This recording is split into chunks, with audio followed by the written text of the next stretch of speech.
ನಾವಿವತ್ತಿನ ದಿನ ಈಗ ಸಂತ ಜೋಸಫರ ಶಾಲೆ ಹತ್ರ ಬಂದಿದ್ದೀವಿ. ಈ ಓಮಿನಿಗಳಲ್ಲಿ ಅತಿ ಹೆಚ್ಚಿನ ಮಕ್ಕಳನ್ನ ತುಂಬ್ತಾ ಇದ್ದಾರೆ. ಆ ಓಮಿನಿಗಳಿಗೆ ಇನ್ಶೂರೆನ್ಸ್ ಇದೆಯೋ ಇಲ್ಲ ಅನ್ನೋದನ್ನು ಸಾರ್ವಜನಿಕರು ಗಮನಿಸಬೇಕು. ಮತ್ತು ಅತಿ ಹೆಚ್ಚು 16, 17, 18 ಮಕ್ಕಳನ್ನು ತುಂಬ್ತಾ ಇದ್ದಾರೆ. ಅದನ್ನು ಸ್ವಲ್ಪ ನೋಡ್ಕೊಳ್ಳಿ. ಇದು ಬರೀ ಸಂತ ಜೋಸಫ್ ಶಾಲೆ ಹತ್ರ ಮಾತ್ರ ಬಂದಿದ್ದೀವಿ. ಇನ್ನು ಬೆತ್ತನಿ ಶಾಲೆ ಹತ್ರ ಮತ್ತು ಪ್ರಗತಿ ಶಾಲೆ ಹತ್ರನೂ ಸಹ ಈ ಥರ ಇದೆ. ಅದನ್ನು ನೋಡಿದ್ದೀವಿ. ಮುಂದಿನ ದಿನಗಳಲ್ಲಿ ನಮ್ಮ ಚಾನಲಲ್ಲಿ ನಾವು ಸುದ್ದಿ ಮಾಡ್ತೀವಿ. ಚಾನಲಿಂದ ಬಂದಿದ್ದೀವಿ. ನಾವಿಲ್ಲಿ ಯಾಕೆ ಬಂದಿದ್ದೀವಿ ಅಂದರೆ, ಸಾಗರದಲ್ಲಿ ವೈಟ್ ಬೋರ್ಡ್ ಓಮಿನಿಗಳು ಮೋರ್ ದ್ಯಾನ್ 50 ಓಮಿನಿಸ್, 1-2 ನಾವು ಬರ್ತಾ ಇರಲಿಲ್ಲ.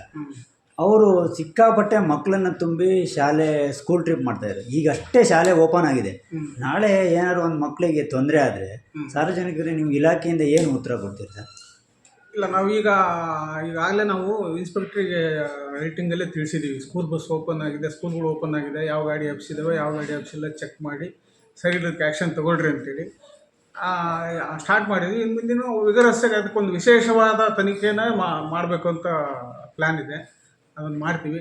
ಮತ್ತು ಈ ನಿಟ್ಟಿನಲ್ಲಿ ಸಾರ್ವಜನಿಕರು, ಪೇರೆಂಟ್ಸ್, ಸ್ಪೆಷಲಿ ಮಕ್ಕಳ ತಂದೆ ತಾಯಿಗಳು ಅದನ್ನು ಸ್ವಲ್ಪ ಪರಿಶೀಲನೆ ಮಾಡಿ, ಆ ಸ್ಕೂಲಲ್ಲಿ ಒಂದು ವ್ಯಾನಲ್ಲಿ ಎಷ್ಟು ಜನ ಹೋಗ್ತಾರೆ, ಒಂದು ಆಟೋದಲ್ಲಿ ಎಷ್ಟು ಜನ ಹೋಗ್ತಾರೆ ನೋಡಿಕೊಂಡು, ಆಟೋಕ್ಕೆ driving licence, insurance, FC permit ಎಲ್ಲ ಇದಾವೆಲ್ಲ ನೋಡಿಕೊಂಡು, ನಾವು ಕಳಿಸಲ್ಲಪ್ಪ ನೀವೆಲ್ಲ ಸರಿ ಮಾಡ್ಕೊಂಬಂದ್ರೆ ಕಳಿಸ್ತೀವಿ ಅಂದರೆ ಅವ್ರಿಗೂ ಜಾಗೃತಿ ಮೂಡ್ತದೆ. ಮತ್ತು ಸ್ಕೂಲಲ್ಲಿ ಕೂಡ ಸ್ವಲ್ಪ ಅವರು ಜವಾಬ್ದಾರಿ ತೊಗೊಂಡು ಈ ಥರ ಡಾಕ್ಯುಮೆಂಟ್ಸ್ ಎಲ್ಲ ಸರಿ ಇದ್ದರೆ ಮಾತ್ರ ಬರ್ರಿ ನಮ್ಮ ಸ್ಕೂಲಿಗೆ ಮಕ್ಕಳನ್ನ ಕರ್ಕೊಂಡು, ಇಲ್ಲ ಅಂದ್ರೆ ಬರಬೇಡ್ರಿ ಅಂದರೆ ನಾವು ಮಾಡ್ತೀವಿ ಕೆಲಸ. ಸ್ಕೂಲ್ನವರಿಗೆ ಎಚ್ಚರ ಮಾಡಬಹುದು. ಒಂದು ಲೆಟರ್ ಬರೀತೀವಿ ನಾವು. ಹೌದು ಸರ್, ಸ್ಕೂಲ್ಗಳಿಗೆ ಲಾಸ್ಟ್ ಇಯರ್ ನಾವು ಕಂಪ್ಲೇಂಟ್ ಕೊಟ್ಟು ಹೇಳಿದ್ವಿ, ಬಟ್ ಯಾವುದೇ ರೀತಿ ಆ್ಯಕ್ಷನ್ ತೊಗೊಂಡಿರಲಿಲ್ಲ. ಇಲ್ಲ ಆ್ಯಕ್ಷನ್ ಆಗಿದೆ. ಹಿಂದಿನ ವರ್ಷ ಆಗಿದೆ. ಹಿಂದಿನ ವರ್ಷ ಒಂದು 4 ಗಾಡಿ ಸೀಸ್ ಮಾಡಿದ್ವಿ. ಸೀಸ್ ಮಾಡಿದ್ಮೇಲೆ ಎಲ್ಲ ಬಂದು ಅಪ್ಡೇಟ್ ಮಾಡಿಸ್ಕೊಂಡು ಹೋದ್ರು ಎಲ್ಲರೂ. ಈ ಸಲನೂ ನಾವು ಸ್ಕೂಲ್ಗಳಿಗೆ ಎಲ್ಲರಿಗೂ ಒಂದು ಮೇಜರ್ ದೊಡ್ಡ ಸ್ಕೂಲ್ಗಳೇನಿದಾವಲ್ಲ ಅಲ್ಲಿಗೆ ನಾವು ಒಂದು ಲೆಟ್ರ್ ಬರಿತೀವಿ, ಈ ಥರ ಅವಕಾಶ ಕೊಡಬೇಡ್ರಿ ಅಂತೇಳಿ. ನಮ್ಮ ಕಡೆಯಿಂದ ನಾವೇ ಕ್ರಮ ಕೈಗೊಳ್ಳುವಾಗ ಅದನ್ನೂ ಮಾಡ್ತೀವಿ. ಅವ್ರ ಸ್ಕೂಲು ಮತ್ತು ಪೇರೆಂಟ್ಸಿಗೆ ಸ್ವಲ್ಪ ಜಾಗೃತಿ ಮೂಡಿಸೋಕ್ಕೂ ನಾವು ಪ್ರಯತ್ನ ಮಾಡ್ತೀವಿ. ಆಮೇಲೆ ಕೆಲವು 1-2 ಗೋವಾ ಗಾಡಿಯಲ್ಲಿ ಸಹಿತ ಮಕ್ಕಳನ್ನ ಹೊಡಿತಾ ಇದ್ದಾರೆ.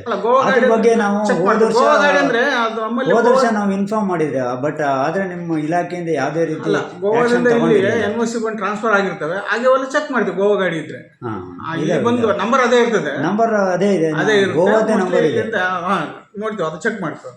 ಅದು ಆ ಥರ ಇಲ್ಲಿ ಟ್ರಾನ್ಸ್ಫರ್ ಆಗಿದ್ದರೆ ಇಲ್ಲಿ ಕರ್ನಾಟಕ ನಂಬರ್ ತಗೊಳ್ಳಿಕ್ಕೆ ನಾವು ಅದಕ್ಕೆ ಏನು ಕ್ರಮ ಕೈಗೊಳ್ಬೇಕು ಅದನ್ನ ಅವ್ರಿಗೆ ಚೆಕ್ ಮಾಡಿ. ಈಗ ಓಕೆ, ಇನ್ಶೂರೆನ್ಸ್ ಇಲ್ಲದೆ ಇರೋ ಗಾಡಿಗಳು ಇದಾವೆ ಸರ್? ಇಲ್ಲ, ಅದೆಲ್ಲ ಚೆಕ್ ಮಾಡ್ತೀವಿ. ಒಂದ್ಸಲ ಗಾಡಿ ಚೆಕ್ ಮಾಡಿದ್ವಿ ಅಂದರೆ ಅದ್ರದ್ದು ಇನ್ಶೂರೆನ್ಸ್, FC, ಡ್ರೈವಿಂಗ್ ಲೈಸೆನ್ಸ್ ಎಲ್ಲದೂ ಚೆಕ್ ಮಾಡ್ತೀವಿ.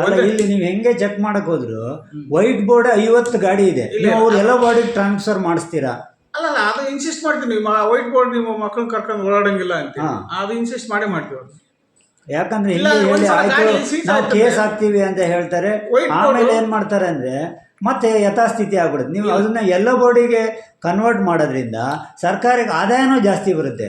ಅದು ಈಗ ಸರ್ಕಾರಕ್ಕೆ ಬರೋ ಆದಾಯ ಕಮ್ಮಿ ಆಗೋದು ನೀವೇ ಪರೋಕ್ಷವಾಗಿ ಕಾರಣಕರ್ತ. ಒಂದು ವೈಟ್ ಬೋರ್ಡ್ ವೆಹಿಕಲ್ ಒಂದ್ಸಲ ಸೀಸ್ ಆದ್ರೆ ಅವರು ಎಲ್ಲ ಬೋರ್ಡಿಗೆ 3 ವರ್ಷ ಕಟ್ಟುವಷ್ಟು ಟ್ಯಾಕ್ಸ್ ಒಂದೇ ಸಲ ಕಟ್ಟಬೇಕಾಗ್ತದೆ.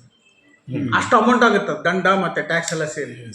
ಅದನ್ನ ಅವ್ರಿಗೆ ಜಾಗೃತಿ ಮೂಡಿಸ್ತೀವಿ. ಒಂದ್ಸಲ ನೀವು ಗಾಡಿ ಕೇಸ್ ಹಾಕಿದ್ರೆ ನೀವು 3-4 ವರ್ಷ ಕಟ್ಟೋಷ್ಟು ಟ್ಯಾಕ್ಸಿಗೆ ಹೊಟ್ಟೆ ಟೈಮ್ ಕಟ್ಟಬೇಕಾಗ್ತದೆ. ಮತ್ತೆ ಇನ್ಮೇಲೆ ಒಡೆಯಕ್ಕೂ ಬರಲ್ಲ. ಅದಕ್ಕೆಲ್ಲ ಓಡ್ ಮಾಡಿಸ್ಕೊಳ್ರಪ್ಪ ಅಂತೇಳಿ ಅವ್ರು ತಿಳುವಳಿಕೆ ಹೇಳ್ತೀವಿ. ಅದರಿಂದ ಅದ್ರ ಬಗ್ಗೆ ಅವ್ರಿಗೆ ಮಾಹಿತಿ ಇದ್ರೆ ಮಾಡಿಸ್ಕೊಂಡಿರ್ತಾರೆ. ಮಾಹಿತಿ ಇಲ್ದಾರೆ ಹಂಗೆ ಹೊಡಿತಾರೆ. ಇಷ್ಟು ದಂಡ ಆಗುತ್ತಲ್ಲ ಅಂತ ಅವ್ರಿಗೆ ಗೊತ್ತಾದ್ರೆ, ತಲೆಯಲ್ಲಿ ಬಂದ್ರೆ ಖಂಡಿತ ಮಾಡ್ಕೊಂತಾರೆ. ಅಂತ ಸಂಘಟನೆಗಳು ನಿಮ್ಮ ಮೇಲೆ ಪ್ರೆಷರ್ ತರ್ತಾರಲ್ಲ ಸರ್, ಈಗ ನಮ್ಮ ಜೀವನ ಅದ್ರ ಮೇಲೆ ಮಾಡ್ಬೇಡ್ರಿ ಸರ್, ಹೆಂಗ್ ಮಾಡ್ಬೇಡ್ರಿ ಅಂತಾರೆ. ಅದಕ್ಕೆ ಏನ್ ಮಾಡಕ್ಕಾಗತ್ತೆ? ಪ್ರೆಷರ್ ಎಲ್ಲ ಇದ್ದದ್ದೇ. ಹಂಗಂತೇಳಿ ನಾವು ಕಾನೂನು ಮೀರಿ ಕಾನೂನು ಬಿಟ್ಟು ಕೆಲಸ ಮಾಡೋಕ್ಕಾಗಲ್ಲ. ಕಾನೂನು ಪ್ರಕಾರ ಕಾನೂನು ಚೌಕಟ್ಟಿನಲ್ಲಿ ಏನು ಮಾಡ್ಬೇಕು ಅದು ಮಾಡ್ತೀವಿ. ಪ್ರೆಷರ್ ಹಾಕ್ತಾರೆ, ಸಹಜ. ಅದೇ ಹಾಕ್ತಾರೆ. ಎಲ್ಲ ಅದಕ್ಕೆ ಈ MLA ಕಡೆಯಿಂದ, MP ಕಡೆಯಿಂದ ಎಲ್ಲ ನಿಮಗೆ ಪ್ರೆಷರೈಸ್. ಯಾರು MLA MP ಅವ್ರು ಕೂಡ ಈಗ ಇನ್ಶೂರೆನ್ಸ್ ಇಲ್ದಂಗೆ, FC ಇಲ್ದಂಗೆ ಮಕ್ಕಳನ್ನ ಕರ್ಕೊಂಡು ಓಡಾಡ್ರಿ ಅಂತ ಯಾರು ಹೇಳಲ್ಲ. ಓಕೆ, ನಾವು ಹೇಳ್ತೀವಿ. ಅವ್ರು ಹೇಳಿದ್ರು ಕೂಡ ಸರ್ ಹಿಂಗಿದೆ ಪ್ರಾಬ್ಲಮ್ ಆಗುತ್ತೆ ಅಂದ್ರೆ ಅವ್ರು ಕನ್ವಿನ್ಸ್ ಆಗ್ತಾರೆ. ಅವರು ಹಾಗೆ ಆಗ್ತಾರೆ. ಆಯ್ತಪ್ಪ, ಅದು ಅವ್ರಿಗೆ ಬೈದು ಕಳಿಸ್ತಾರೆ. ಆಯ್ತಪ್ಪ ಒಕ್ಕಲ್ಲಿ FC ಮಾಡೋಕ್ಕೆ ಹೇಳಿ ಇನ್ಸಿಸ್ಟ್ ಮಾಡ್ತಾರೆ. ಅವರು ಹೇಳ್ತಾರೆ FC ಮಾಡ್ಸ್ಕೊಂಡು ಓಡಾಡ್ರಿ ಅಂತೇಳಿ ಅವ್ರಿಗೂ ಸ್ವಲ್ಪ ಬೈದು ಕಳಿಸ್ತಾರೆ.